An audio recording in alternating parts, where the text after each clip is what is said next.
In 2011, a solar power company called Solyndra declared bankruptcy.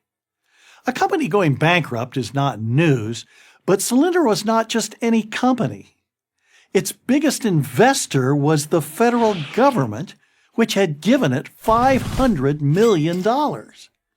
That was news.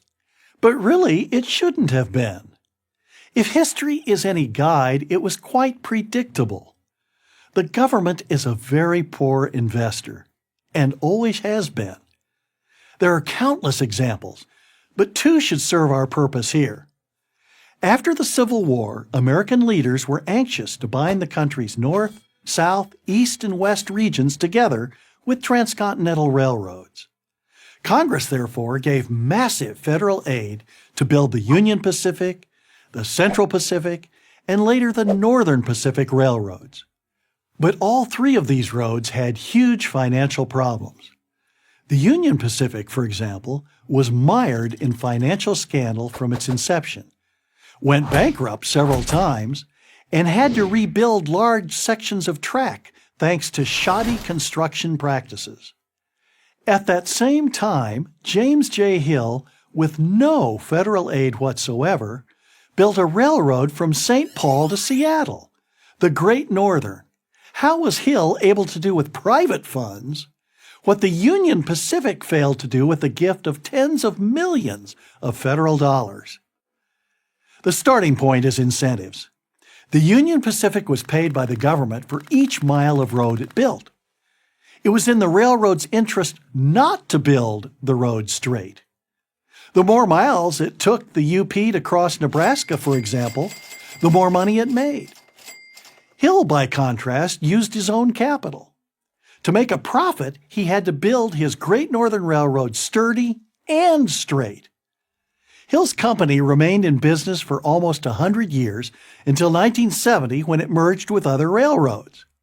The original Union Pacific, riddled with corruption and numerous other financial misdeeds, including the wholesale bribery of public officials, went broke within 10 years. The story of the airplane is even more stark. By the opening of the 20th century, the major nations of Europe and America were frantically at work trying to invent a flying machine. The first nation to do so would have a huge military and commercial advantage. In fact, leading American politicians of the day, such as Teddy Roosevelt, President William McKinley, and others, argued that building an airplane was a national emergency. There was no time, they argued, to wait for private industry to get the job done. The government needed to pick the best aeronautics expert and give him the money he needed. That expert was Samuel Langley, the president of the prestigious Smithsonian Institution and holder of honorary degrees from Harvard, Yale, Oxford, and Cambridge. Langley was already an accomplished inventor, and he had written a highly praised book, Experiments in Aerodynamics.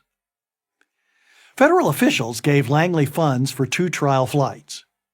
He immediately set to work. His theory was that his plane needed to be thrust into the air from a houseboat on the Potomac River. The big engine on the plane would then propel it through the air for several minutes. When his first attempt failed and the plane splashed into the river, Langley was not deterred. But when his second flight did no better, Langley and the politicians gave up.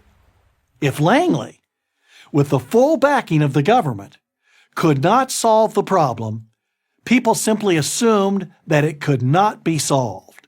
Indeed, the New York Times wrote that human flight might take 1,000,000 years to accomplish. But to everyone's surprise, 9 days after Langley's failure, the Wright brothers, Orville and Wilbur, 2 bicycle mechanics from Dayton, Ohio, with $2,000 of their own money, conquered the air. On a beach at Kitty Hawk, North Carolina, they flew the first plane. Within 5 years, they had constructed an aircraft suitable to sell to the government for military defense. Langley's subsidized failure was similar to that of the Union Pacific. And the Wright brothers' success resembled that of James J. Hill and the Great Northern Railroad. Langley and the Union Pacific were using other people's money. They did not spend it as carefully as Hill and the Wright brothers spent their own money.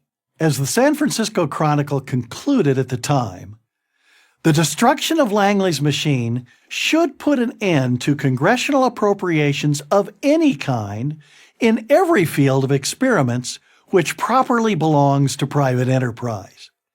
That remains good advice. Economic growth comes from entrepreneurs risking their own money, not from politicians risking your money. I'm Burton Fowlsome, professor of history at Hillsdale College for Prager University.